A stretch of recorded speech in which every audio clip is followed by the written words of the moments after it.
For me, London is my home country's biggest marathon.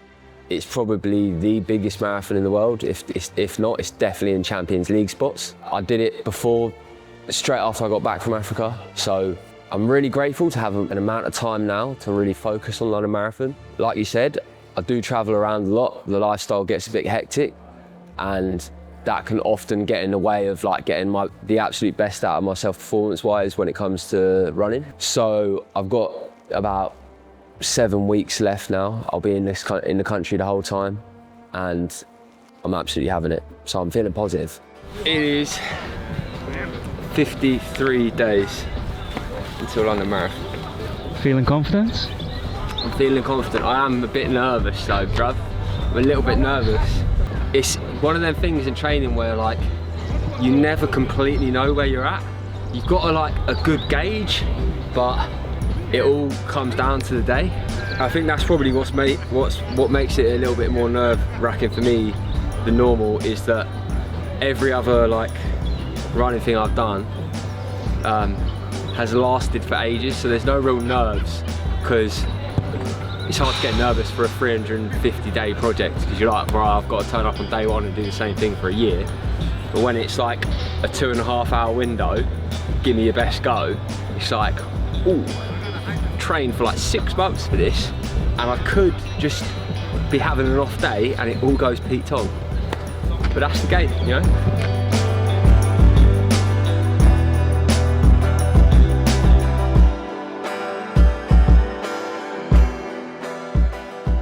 Today's session's 16 by 400 meters.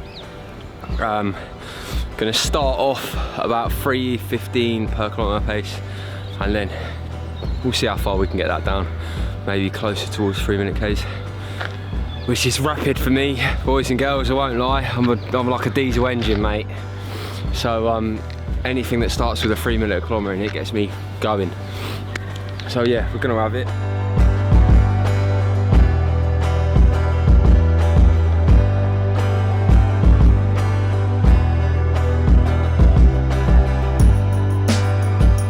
Only 5 reps in.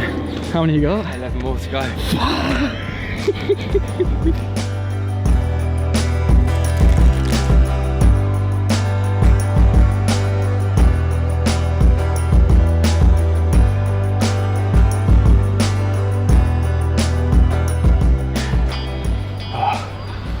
Right, time for a cool down.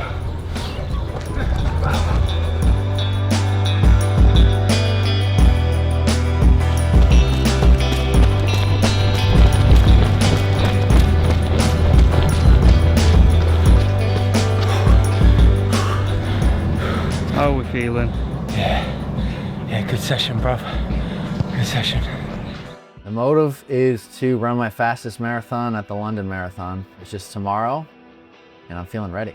The mindset is, I know how to run in America, so I think I know how to run here as well. And just to go out there and execute what I train every day for, which is, one foot in front of the other, push myself to the limit, and whatever time I get, it's gonna be the time that, I ran my absolute hardest to get, so I'm gonna be proud of it. And I'm just really looking forward to pushing myself to the limit amongst all these other competitors in this, insane environment. I haven't done a major marathon since Boston last year, and there's nothing like it really.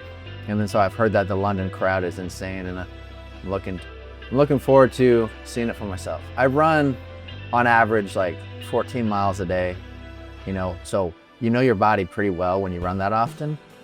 And I know how to pace myself for the most part, so I think I'm up for the task, but I guess we'll find out. That's the coolest thing about it, is we're gonna find out tomorrow. Obviously, I've run like hundreds, probably thousands of marathons at this point, but I've raced very few. I've probably only raced maybe 4 or 5. And the two things, very different experiences. I think one, when I've run my marathons every day for like a year in a row, then I'm optimizing to basically not break. I'm optimizing for endurance, but I'm also optimizing for when the wheels do fall off and when things go wrong. I'm optimizing for resilience to find a way to wake up the next day and go again. Whereas when I'm racing a marathon, it is purely optimizing for performance. It is all about getting my body and my systems ready to absolutely steam march through this thing as fast as I can. You know, I did New York in November and wanted to set a bit of a baseline to see how quick could I potentially go in London. I did a 2:53, which was a little bit disappointing at the time, but it did show me fueling, making sure you don't miss a single session, the speed work, the track work, even just what you're eating in the lead up, carb loading. It's like a science experiment, a marathon. So I've got a lot more serious with all of the specific details of my training. You know, I have this big goal as of right now, which is to qualify for the Olympic trials for the marathon. And that's kind of, you know, that's all that I'm centered towards. It's all that I'm focused on. Obviously, I want to run my personal best tomorrow. I want to run sub 225. And then if I can get down to sub 220 by the end of the year, then I think I'm on a pretty good path to make it into the trials. You know, tomorrow I'm going to be repping 247, obviously. Trying to run my fastest marathon ever, and I wouldn't want to do it in any other gear. 247 is the best.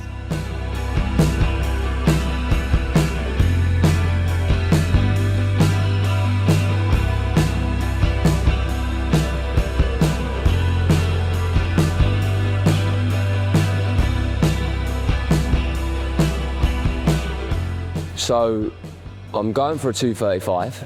I'm going for that time because I know that if I can get that quick in the marathon, it will really help me when I go back up to the ultras to try and achieve everything that I want to achieve there. So yeah, it's a big leap, man. It's like 18 minutes off my New York time. So it's quite the gobble. If I didn't hit it, obviously I would be disappointed. But there is always a positive to be taken from these situations.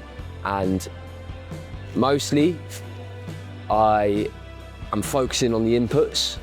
So I'm focusing on what is in my control.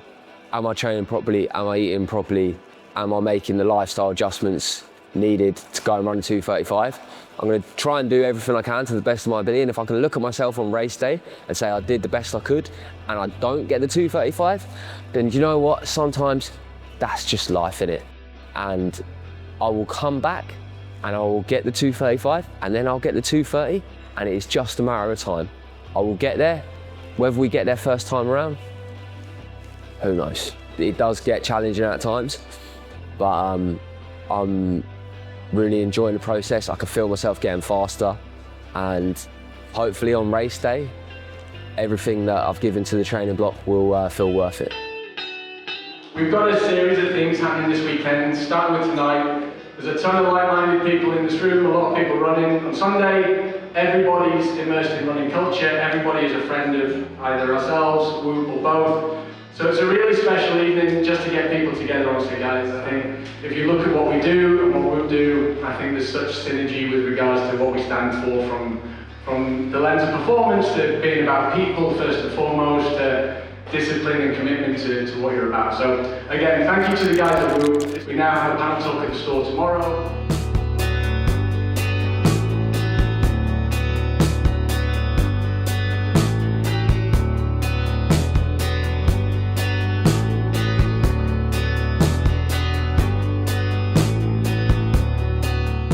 Pleasure to be here with the 247 Russ there. So, Russ, next, 235. That's the plan, brother. I've seen the training videos, you've been dialed in, you've been in some holes on the floor. Yeah, we're going for it. It's serious. How you feeling about Serious business. I'll be honest, I'm a little nervous.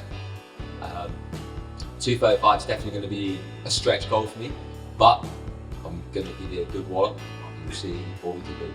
Of course, well, obviously Jake's going to be on the sideline supporting us, so Yeah, exactly. With Jake's support, I'm going on the anything's side. possible. What do you want on your side?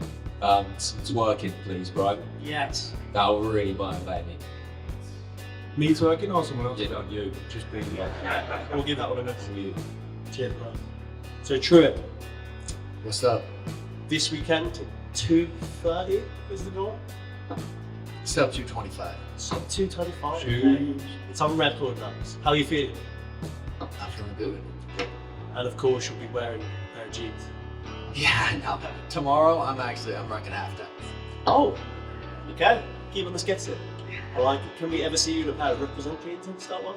Hey, dude, if they stretch a little, then I'm game. Okay, cool. That's the challenge to the product. The guy needs no introduction. How are you going to follow that, by the way? Well, with You need to ask another question, I think. so Valencia, incredible. I think you were on my FYP and Discovery page for about a month. It was unbelievable to see. The goal was obviously Olympic, GB. How are you feeling for this weekend? I'm feeling good. I feel like there's only a certain level of like happiness you could have before a marathon. You could go and run 26 miles. But as good as I can feel, it's definitely how I'm feeling, to be honest. Thank you very much for the questions. 5 different athletes, kind of different goals, all moving in a similar direction. On behalf of myself, the athletes, the 247 team, thank you very much for being here today. Best of luck at the marathon 2026.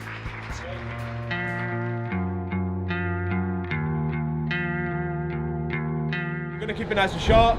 No real warm up. We're going to just take it easy. Take the first K easy, and then we'll build into it. But yeah, let's rock and roll. Yeah, let's go. Shakeout run. Nice and easy pace. We're going to be leading it. If you want to go a little bit faster, you can. If you want to go slower, that's absolutely fine. There's going to be people all throughout. Yeah. Okay. So take your watch cues, otherwise they don't count. Let's go in 3, 2, 1. Let's go.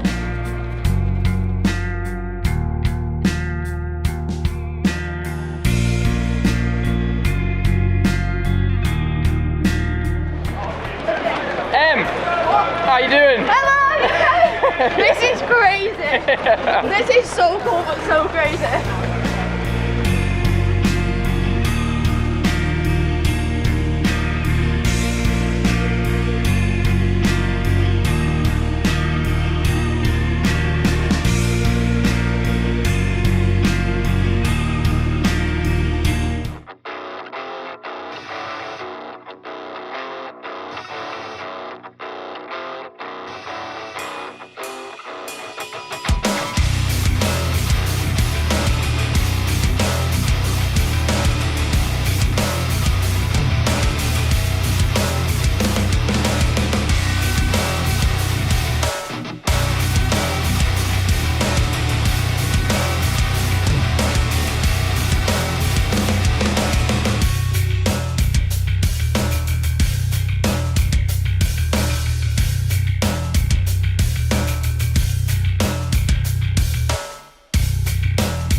I'm in pain.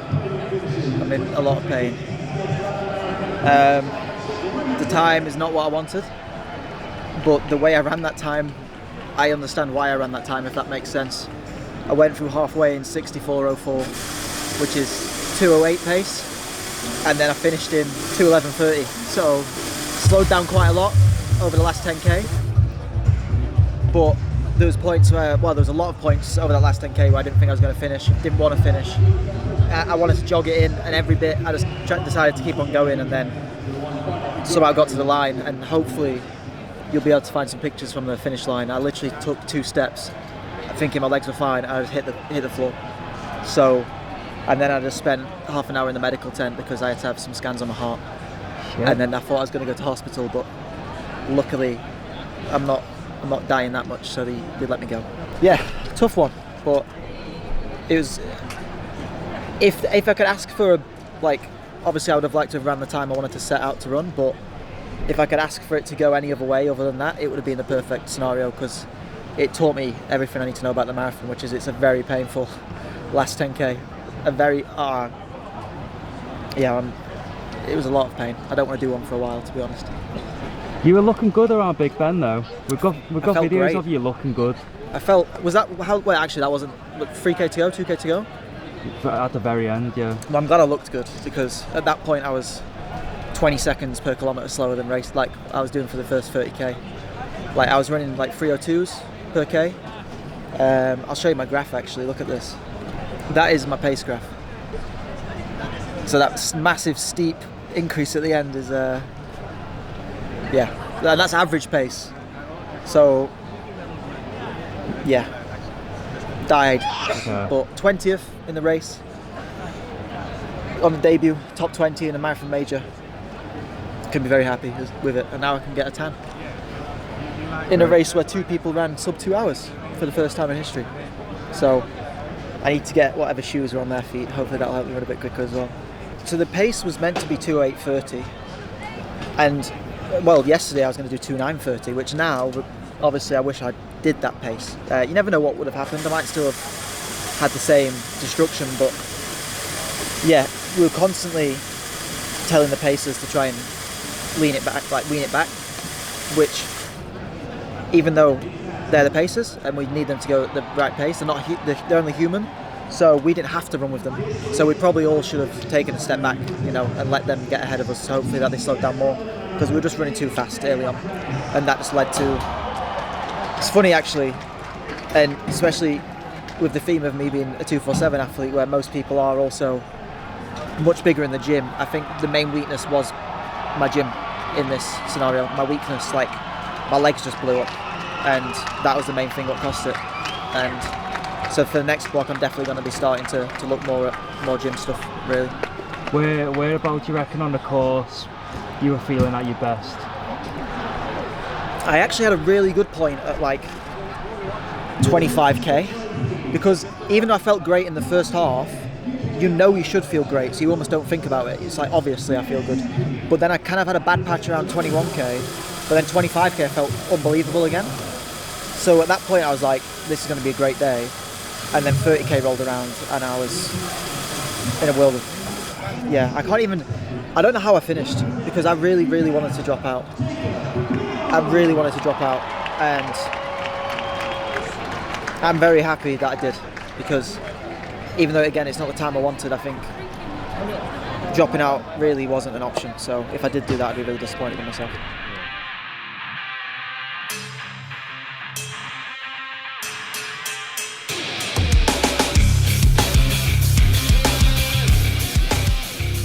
Completing the London Marathon to me personally means I am 3 majors down out of 7.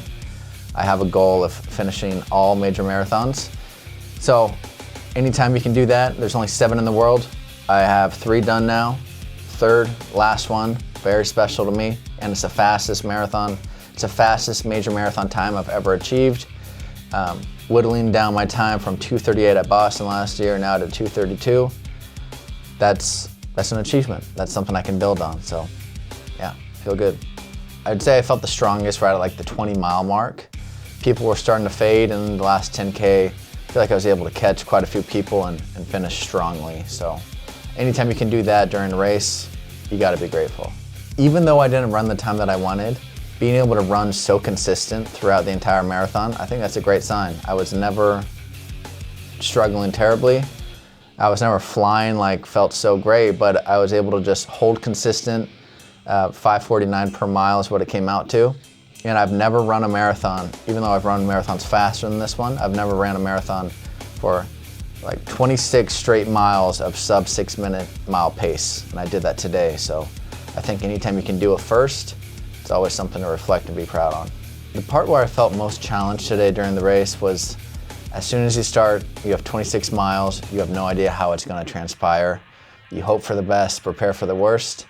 And you know, once I started to click the miles away, then I was able to get more comfortable during the race, but I tried to break it down just a mile at a time, and that's the best way that I could digest it. And that's really the best way that I can think about running a marathon ever. So yeah, it's just the beginning though. Having to run 26 miles, it's never gonna be easy. I didn't realize that the sun was gonna be out the entire time, so I was having to take down more sodium and stop to get more water than I thought that I would have to. Truly, so it sounds crazy. I have never not started my watch before on any run, I think in my life, in the last 3 years. I decided to do that here at the London Marathon. I guess I wanted it to be especially memorable, but I didn't do that, and I think I'm gonna remember that. Start your watch, that's what I'm gonna remember. We, after today's performance, marathon performance, immediately signed up for another marathon that is 2 weeks from now. So That's next, and that is what's following this performance is another marathon. It really makes a huge difference being able to have a crowd and that many people cheering you on. You feel special and you feel like you want to give your best performance because so many people are out there supporting you and cheering you on. And just very grateful for the crowd. That it was seriously, it's an environment that I'm never going to forget. So thank you guys for making it such a special experience.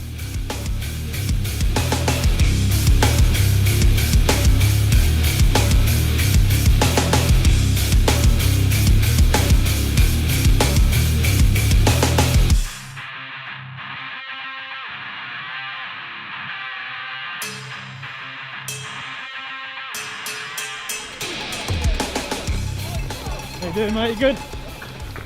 I shit myself with K10. Just gonna pump it through. Yeah.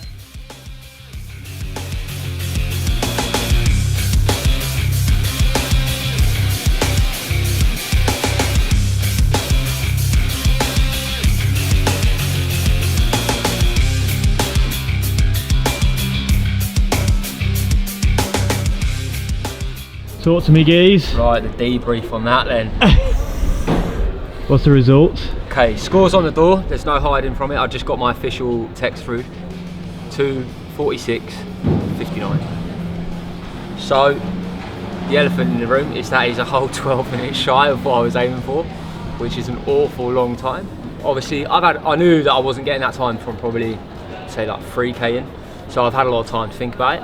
And at first I was obviously gutted because I trained for a long time for this. Getting a 2:35 would really help push me on for the rest of my goals for the rest of the year and next year.